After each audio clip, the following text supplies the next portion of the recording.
Today we're going to learn another 10 common idioms, phrases, and sentences that native English speakers use every single day.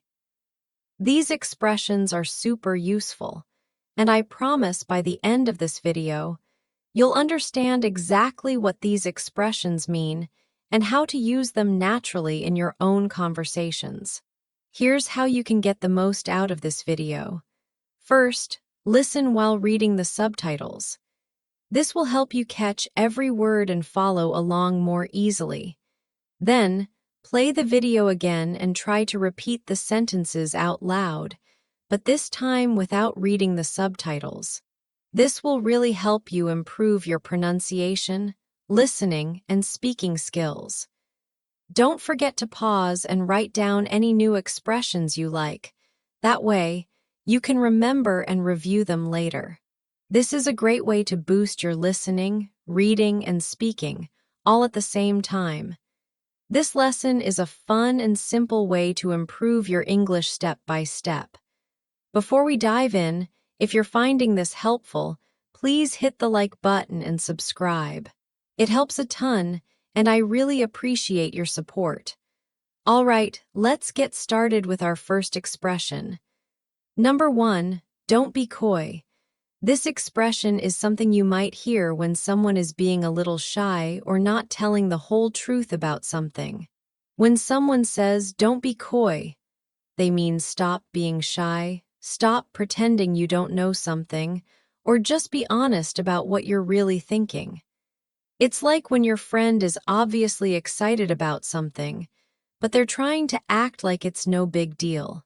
Let me tell you a story about this one. Last week, my friend Sarah got a text message, and she started smiling really big. When I asked her who texted her, she said, "Oh, nobody special," but she was still grinning from ear to ear. I could tell it was probably that guy she likes from work. So I said, "Sarah, don't be coy. I can see you're excited. Who was it?" And then she finally admitted it was him asking her out for coffee. For example, if your friend keeps talking about how they might have some good news but won't say what it is, you could say, "Come on, don't be coy. Just tell me what happened." Here's another one.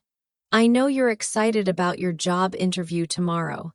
Don't be coy. You really want this position, don't you?" You might hear something like, "Don't be coy with me. I can tell you know more about this than you're saying." Have you ever had a friend who was being coy about something exciting? Let me know in the comments. Number 2, talk is cheap. This idiom is really useful and you'll hear it all the time. When someone says talk is cheap, they mean that it's easy to say things, but actually doing them is much harder. Words don't cost anything, but actions do. It's basically calling someone out when they make big promises but don't follow through. I remember when my neighbor kept saying he was going to fix the fence between our houses. For 3 months, every time I saw him, he'd say, "Yeah, I'm definitely going to get that fence fixed this weekend." But weekend after weekend went by and nothing happened. Finally, my dad said to him, "You know what, Jim? Talk is cheap. Either fix the fence or let me know if you need help, but stop promising something you're not going to do." For example, when someone keeps saying they're going to start exercising but never actually goes to the gym, you might say, "Well, talk is cheap. Let's see if you actually show up tomorrow morning." People often say something like, "He keeps promising to help with the project, but talk is cheap. I'll believe it when I see him actually working." Let's take this one. She says she wants to learn Spanish, but she's been saying that for 2 years. Talk is cheap. This idiom is perfect when someone makes promises they don't keep. Do you know anyone like that? Tell me about it in the comments. Number 3, touch a nerve. This idiom means you said something that really bothered someone or made them upset. When you touch a nerve, you accidentally or sometimes on purpose bring up a topic that makes someone emotional or defensive. It's like hitting a sensitive spot. Here's a perfect example from my own life. My cousin has been trying to find a job for about 6 months now, and it's been really stressful for him. Last Sunday at family dinner, my uncle innocently asked him, "So, any luck with the job search?" My cousin immediately got quiet and looked upset. Later, my uncle said to me, "I think I touched a nerve when I asked about jobs. I didn't mean to make him feel bad." He definitely hit a sensitive topic without meaning to. You might hear something like, "I mentioned her ex-boyfriend, and I could tell I touched a nerve." She got really quiet after that. For example, when I brought up the budget cuts at work, I really touched a nerve with my manager. He got defensive immediately. Here's another one. Asking about her family seemed to touch a nerve. Maybe that's not a safe topic right now. We all have sensitive topics that can touch a nerve. Have you ever accidentally brought up something that made someone uncomfortable? It happens to everyone. Number 4, fake it till you make it. This idiom is super popular, especially with young people and anyone starting something new. Fake it till you make it means to act confident and pretend you know what you're doing, even when you don't, until you actually become good at it. It's about pushing through those moments when you feel like you don't belong or don't know enough. I used this approach when I started my first real job after college. I was so nervous because everyone seemed to know so much more than me. My boss would ask me to do things I'd never done before, but instead of saying, "I have no idea how to do this," I would say, "Sure, I'll take care of that," and then figure it out later. My older sister gave me this advice. She said, "Just fake it till you make it. Act like you belong there because you do. Eventually, you really will know what you're doing." People often say, "I was terrified on my first day, but I decided to fake it till you make it, and now I love my job." For example, she had never given a presentation before, but she decided to fake it till she made it, and it went really well. You might hear something like, "I don't know much about computers, but I'm just going to fake it till I make it in this tech job." This idiom is all about confidence and believing in yourself even when you're scared. Have you ever had to fake it till you make it? I'd love to hear your story. Number 5, bursting with pride. This idiom is such a beautiful way to describe being extremely proud of someone or something. When you're bursting with pride, you're so proud that you feel like you can't contain it. It's like the pride is too big to fit inside you, so it's bursting out. My mom was bursting with pride last month when my little brother graduated from high school. He had struggled in school for years, especially with math, but he worked so hard in his senior year. When they called his name at graduation and he walked across the stage, my mom started crying happy tears. She kept saying to everyone around us, "That's my son. I'm just bursting with pride right now." She couldn't stop smiling for the rest of the day. Let's take this one. When my daughter scored the winning goal, I was bursting with pride watching from the sidelines. You might hear something like, "My parents were bursting with pride when I got accepted to college." For example, the teacher said she was bursting with pride when her student won the science fair. This idiom is perfect for those amazing moments when someone you care about achieves something special. When was the last time you were bursting with pride? Share it with me in the comments. Number 6, how's the hangover? This question is something you might hear after someone has had a big night out drinking alcohol. A hangover is how you feel the morning after drinking too much. You know, when you have a headache, feel sick to your stomach, and just feel terrible overall. So when someone asks, "How's the hangover?" they're asking how bad you feel after a night of drinking. My friend Tom had his birthday party last Saturday, and he definitely celebrated a little too much. When I called him the next morning around noon, the first thing I said was, "Hey Tom, how's the hangover?" He groaned and said, "Oh man, it's bad. I can't even look at sunlight right now, and my head feels like someone is hitting it with a hammer."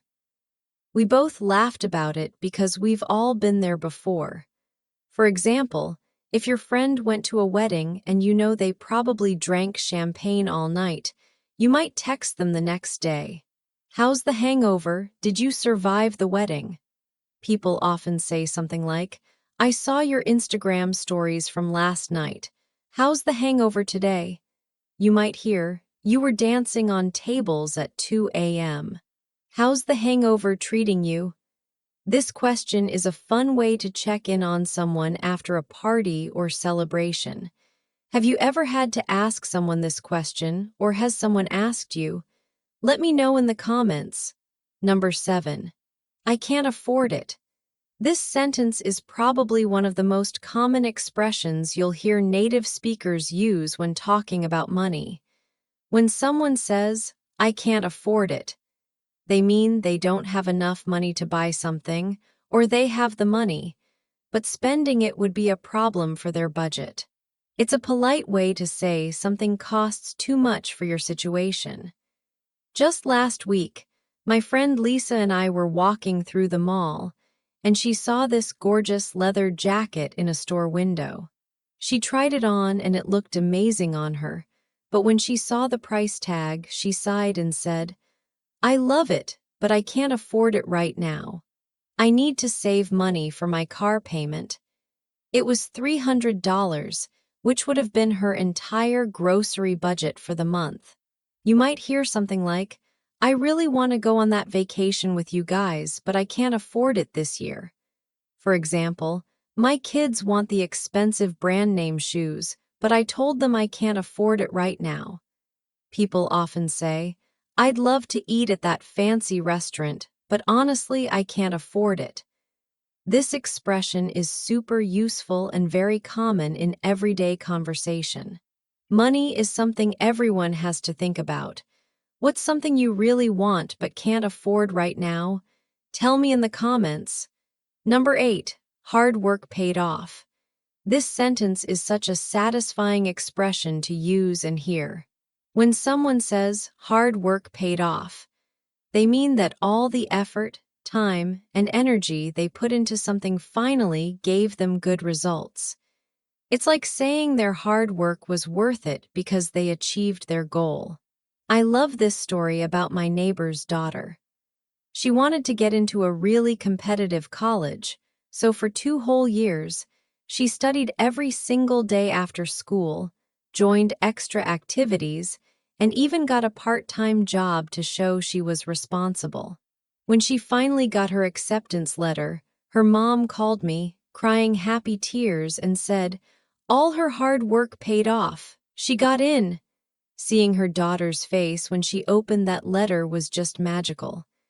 Let's take this one. "I studied for 6 months for my driving test, and when I finally passed on my first try, I knew my hard work paid off." For example, she practiced piano every day for 3 years, and when she performed at Carnegie Hall, her hard work paid off. You might hear something like, "I worked overtime for months to afford this house, and now that we're moving in, I can say my hard work paid off." This expression gives you such a good feeling because it's about achieving something through effort. Can you think of a time when your hard work paid off? I'd love to hear your success story. Number 9, money is the root of all evil. This proverb is actually quite old and comes from the Bible, but people still use it today in everyday conversation. When someone says, "Money is the root of all evil," they mean that wanting money too much or loving money more than anything else can make people do bad things. It doesn't mean money itself is bad, but that being greedy for money can cause problems. I heard my grandfather use this expression when we were watching the news together. There was a story about a businessman who stole money from a charity that helped sick children.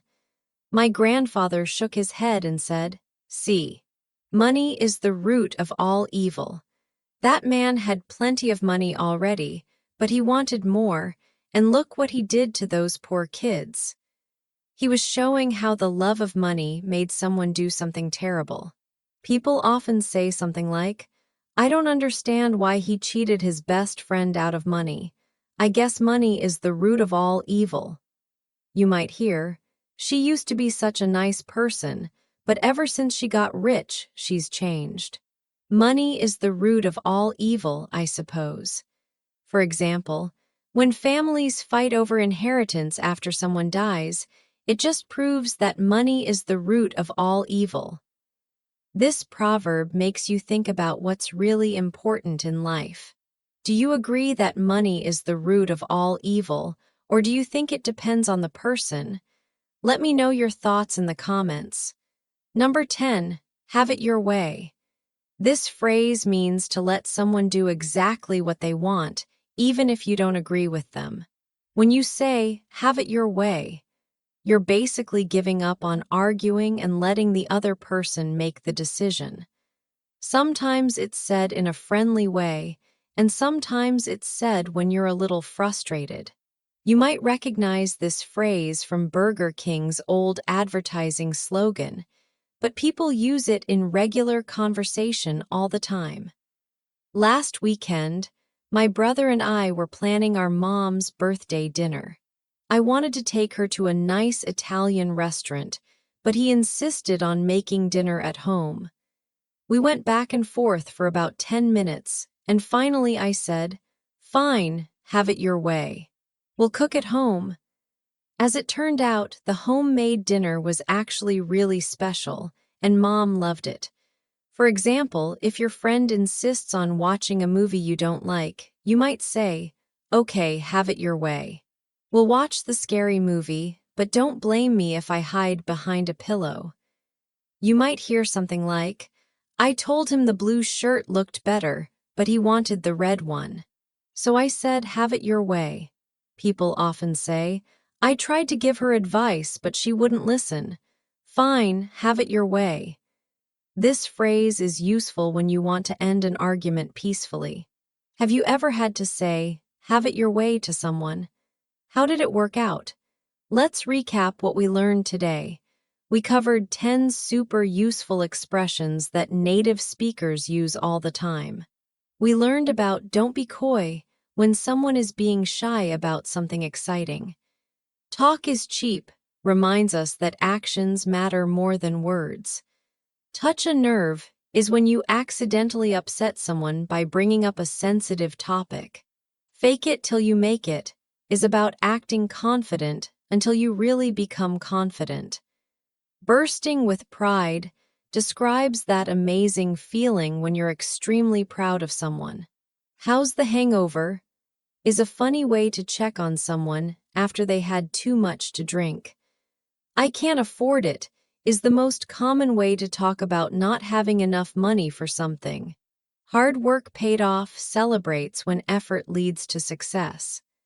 "Money is the root of all evil" warns us about being too greedy. And "have it your way" is how we let someone else make the decision, even when we disagree. Which of these 10 expressions was your favorite today? Or maybe you have a funny story about using one of them. I'd love to read your comments and hear about your experiences. Don't forget to hit that like button if this video helped you learn something new, and please subscribe for more English lessons like this one. Tomorrow, we'll be back with 10 more idioms, phrases, and sentences that will make your English sound even more natural and confident. Keep practicing these expressions in your daily conversations. Remember, the best way to learn is to actually use what you've learned. Take care and keep practicing your English. I'll see you in the next video.